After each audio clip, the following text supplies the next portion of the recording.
Vamos voltar um pouco no tempo, 13 bilhões de anos atrás, quando nada era tudo o que existia. Porém, em uma fração de segundo, o nada virou o nada e tudo virou matéria. Rei Escarlate nasceu no começo de tudo, e a primeira coisa que ele sentiu foi dor, muita dor. Então ele chegou na conclusão mais óbvia: se eu sofro com a realidade, então eu devo apagar ela. Assim eu não sofrerei e nem os seres que vivem nela, pois para ele, todos os seres do universo sofrem só de existir. Então seu objetivo é destruir toda a criação, incluindo ele mesmo. E para começar com isso, ele teve 7 filhas com uma deusa.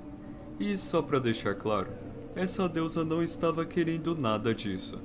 E morreu quando nasceu a 7. Ele condenou as 7 a viverem para todo sempre, pois elas seriam suas concubinas. E através delas, ele criou diversas criaturas que um dia trarão o fim do mundo. E quando falo através delas, quero dizer que ele literalmente teve filho com as 7. E novamente, nenhuma delas queria isso. Enfim, um de seus filhos é SCP-682, o Lagarto Imortal, e o mais próximo de realmente concluir os objetivos do pai.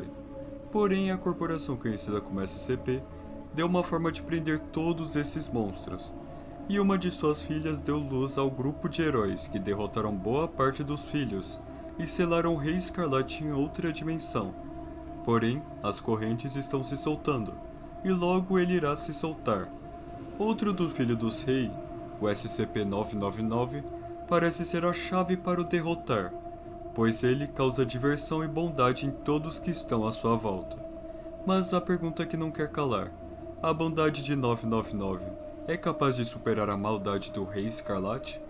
Isso descobriremos apenas no futuro. Por agora, ficaremos totalmente na teoria. Por esse pequeno resumo, dá pra ver que o rei é bem sádico. Ele é praticamente um só que menos egoísta, é claro, pois ele quer acabar com a dor não só dele mesmo, mas de todas as criaturas vivas. Só que não acho que ele faz as coisas por boa vontade. Todo tipo de crueldade que você pode pensar, ele já fez, e fez milhares de vezes, sem necessidade, apenas por prazer. Ele odeia o mero conceito de existir, e vai fazer de tudo para acabar com tudo, inclusive ele mesmo.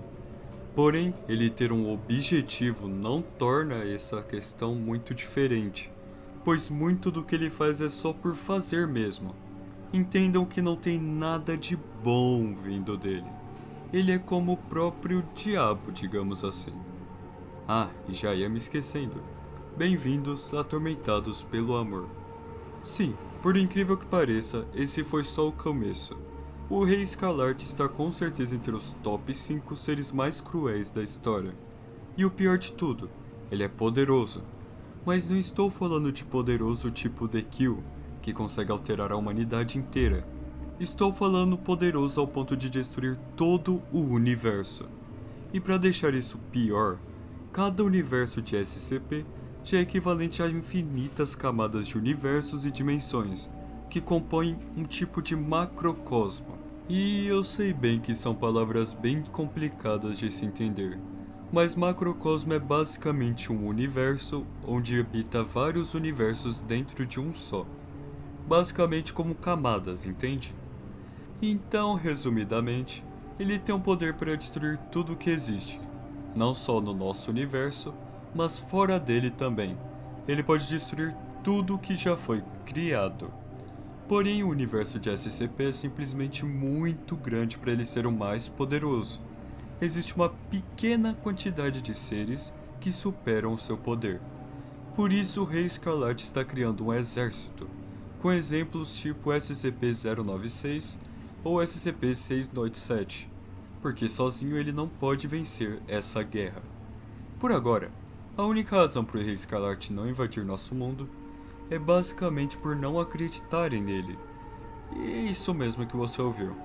Ele ganha uma passagem para o nosso mundo pelo simples fato de conhecerem ele. Se não, ele vai continuar selado em outra dimensão. Por isso eles criam diversas histórias falsas para o pessoal simplesmente não conhecer ele ou achar que ele está selado, contido. E, bom, apesar de ser uma criatura multiversal, ele apenas aparece em condições bem específicas. E é claro, a Fundação sabe muito bem que um dia ele vai vir e destruir tudo. Tudo o que eles fazem é adiar isso o máximo que pode. Um exemplo disso é a história da mulher grávida, onde espalharam que eles torturam uma mulher grávida pelo nome do Rei Escarlate, para prevenir que ele apareça. A tortura seria tão terrível que levou um médico a tirar sua própria vida, só de presenciar o método. Porém, eles não torturam nenhuma mulher. Pelo contrário, eles deixam a mulher da forma mais confortável possível. Mas só de acharem que ele está sendo contido, já drena a conexão entre ele e o nosso mundo. E o próprio Rei Escarlate acredita nessas histórias. Então ele apenas permite isso acontecer, pois ele acredita que atos repulsivos estão acontecendo em seu nome. Inclusive, seu exército ainda está em constante luta contra a nossa realidade, mesmo sem ele presente. Ele tem seus seguidores que ele não dá muita mínima, mas é óbvio, seus seguidores ainda possuem grande influência no nosso mundo. Eles, através de rituais, sequestraram 7 mulheres aleatórias e encarnaram o espírito das 7 filhas do Rei Escarlate. As 7 foram engravidadas pelo rei através da magia e monstros seriam criados através disso. Porém, a Fundação parou eles antes e salvou as 7. Quero dizer, salvou não, pois lembra da tortura que falei antes da mulher grávida? Então, era mentira, apenas para a 7ª mulher, mas para as outras 6, eles torturaram elas das maneiras mais cruéis e repulsivas possíveis, deixando apenas a 7ª viva para contar a história. A Fundação não possui ética, eles fazem de tudo para concluir seus objetivos. Quem fazia essas torturas eram classes D, que são criminosos, e esses criminosos eram criminosos não por assaltos ou assassinatos, mas por tomar pessoas à força, os piores lixos da sociedade.